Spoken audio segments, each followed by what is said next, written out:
What's up mga mahal naming mga kaibigan? It was November 9, 2025, araw ng bagyong Uwan. Pero hindi po kami nagpatinag. Tinuloy pa rin namin ang aming plano na maligo sa ilog ng DRT. Pupunta sana kami ng Puning Cave, kaya lang hindi po kami pinayagan dahil bawal daw. Kaya dito na lang po kami lumipat kung saan walang bayad. Sa ilalim lang po ito ng maliit na tulay sa Barangay Bayabas. At dito nga po, naglibot-libot muna ako kasama ang alaga kong aso na si Benny. Magandang panahon ito para sa akin. Hindi masyadong malakas ang ulan dahil hindi pa naman dumadating ang bagyo.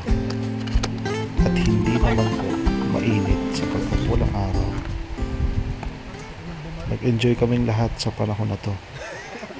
Habang kami nagpipiknik sa tabi ng ilog, pumapatak ang ambon.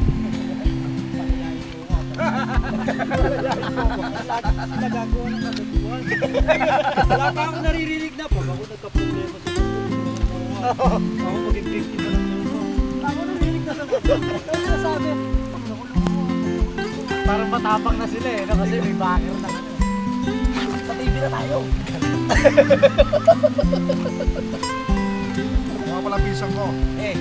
Pambling. Hitman ng mga langgam. Marami na napatay ito. Lumok nga lang. May init na tubig na katapat na. Langgam. Mabay Dan, paano ko ba di-describe itong taon ko? Abay ga, abay go. Abay gago ka pala. Imported to. Stay. Eto. Imported to mga ano na to, butete na to. Sa gabi, pawikan yan. 33.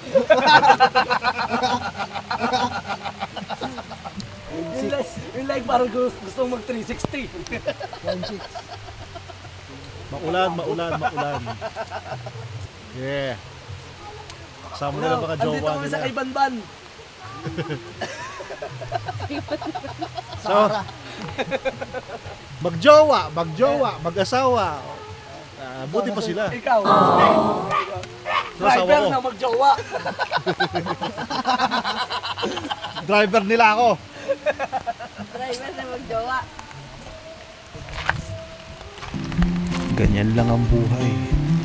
Kahit punong-puno tayo ng problema, pilitin natin maging masaya.